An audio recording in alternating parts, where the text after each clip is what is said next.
Hello student, આજે આપણે ભણીશું ટીડીઈપી.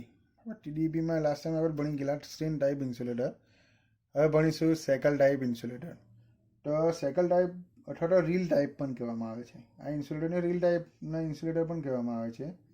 એ આ બિગિનિંગ બરાબર, જે આપણે ટ્રાન્સમિશન લાઇન, આપણી જે ડિસ્ટ્રીબ્યુશન લાઇન છે બરાબર, તો તેની બિગિનિંગમાં અથવા તો at the end of the low voltage distribution line, બરાબર, લો વોલ્ટેજની ડિસ્ટ્રીબ્યુશન લાઇનની અંદર ના છેડા પર અથવા તો van the line tax the sharp turn, એટલે શાર્પ ટર્ન્સ, આ રીતના શાર્પ ટર્ન્સ કીધું બરાબર, આ રીતના શાર્પ ટર્ન્સ લેતી હોય ત્યારે બરાબર, it's reel shape with a hole at the centre through which the bolt is pass.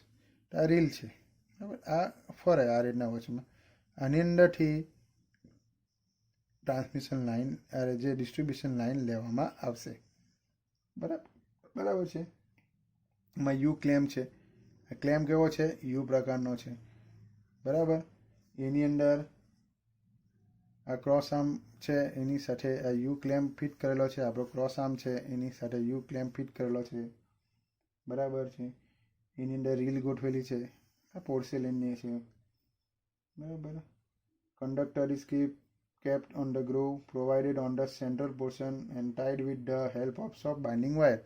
તો આ જે ખાંચો છે તેની અંદર કંડક્ટર આવશે આ રીતના બરાબર, અને એને બાઇન્ડિંગ વાયર સાથે એને બાંધવામાં આવશે. તો આ છે સેકલ પ્રકારના ઇન્સ્યુલેટર છે બરાબર. પછી ફેલર ઓફ ઇન્સ્યુલેટર આપણે ભણીશું. નેક્સ્ટ, ફેલર ઓફ ઇન્સ્યુલેટર બરાબર.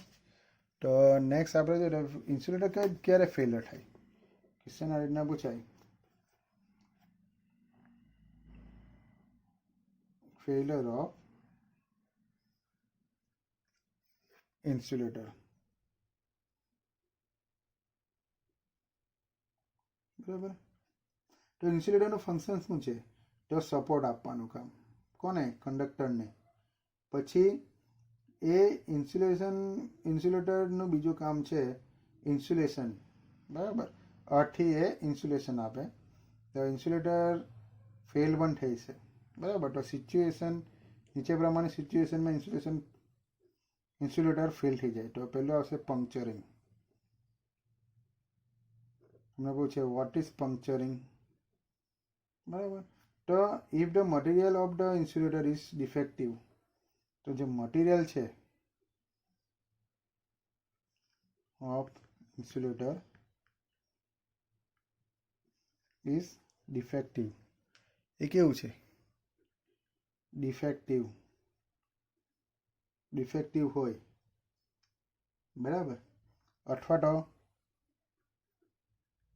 If there is some manufacturing defect હોય બરાબર, the insulator may get puncture at low voltage. તો લો વોલ્ટેજ એ પંક્ચર થઈ જાય મેન્યુફેક્ચરની ભૂલને કારણે, અથવા તો મટીરિયલ જે આપણે યુઝ કરેલું છે તે ડિફેક્ટિવ હોય તો તેનાથી એ પંક્ચર થઈ જાય.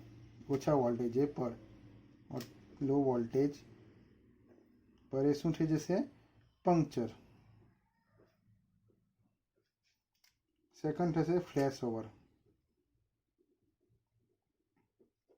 તો ફ્લેશ ઓવર, તો when the flash over occurs between the line and the earth, એટલે જે લાઇન છે આપણો જે કંડક્ટર, ચાલુ કંડક્ટર અને અર્થ વચ્ચે જો ફ્લેશ ઓવર થાય બરાબર, and if the insulator string is near by the insulators gets crack બરાબર. જે નજીકની જે ઇન્સ્યુલેટર છે બરાબર, દાખલા કે અહીંયાની ઇન્સ્યુલેટર અહીંયા ક્રેક પડે, આ નજીકની ઇન્સ્યુલેટર સાથે અહીંયા ક્રેક પડે બરાબર, અને નજીકની, તો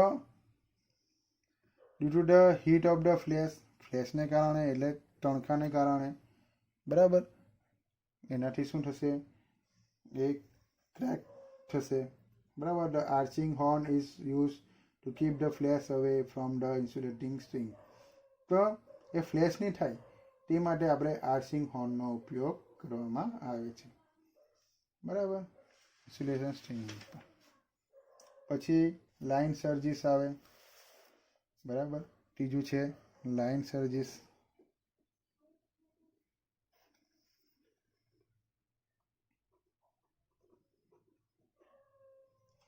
તો insulator gets puncture when the line voltage increase.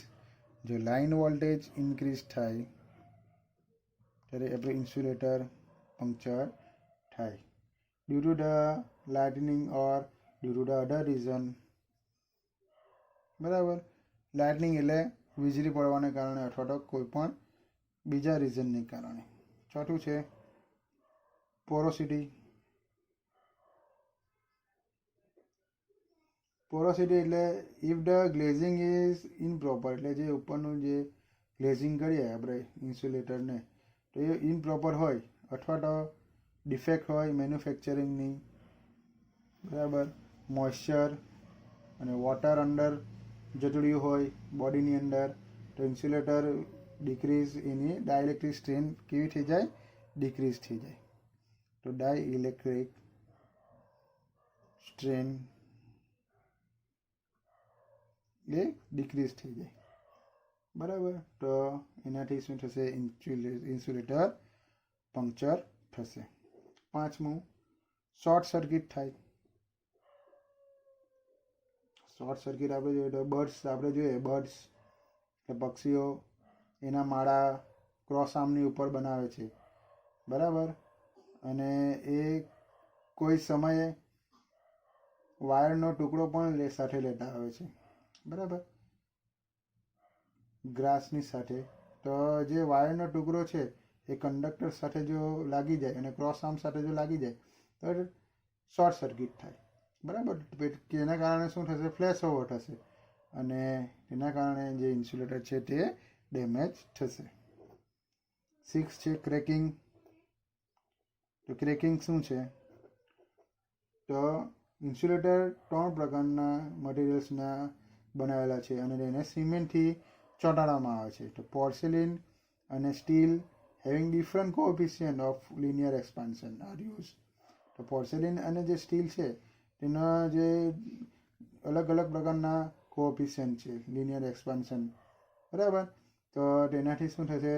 ટેમ્પરેચરની અંદર કોઈ પણ પ્રકારની જે ઇફેક્ટ થશે તો ડિફરન્ટ એક્સપાન્શનને કારણે મટીરિયલ્સ ની વચમાં શું પડશે? ક્રેક ઉત્પન્ન થશે. 7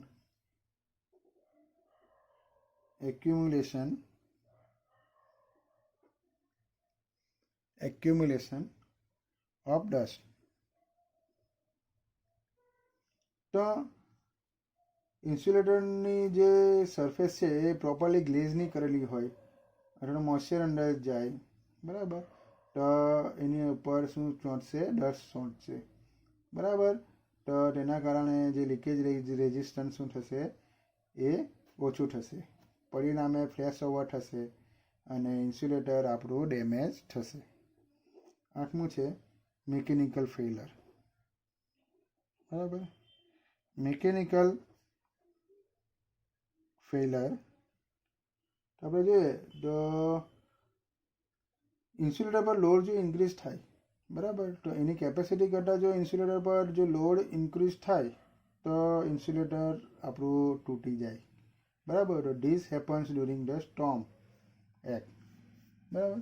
અથવા તો કોઈ પણ પ્રકારનો ચક્રવાત આવે ત્યારે પણ ઇન્સ્યુલેટર તૂટી જાય, બરાબર. તો આ મિકેનિકલ ફેલર કહેવામાં આવે છે, બરાબર. તો આ હતા આપણા જે ફેલર ઓફ ઇન્સ્યુલેટર ફેલર થવાના કારણો. આ હતા. પહેલું છે puncturing, flash over, line surge, porosity, short circuit, cracking, accumulation of dust and mechanical failure. Next લેક્ચરની અંદર આપણે નેક્સ્ટ ટોપિક ભણીશું. Thank you.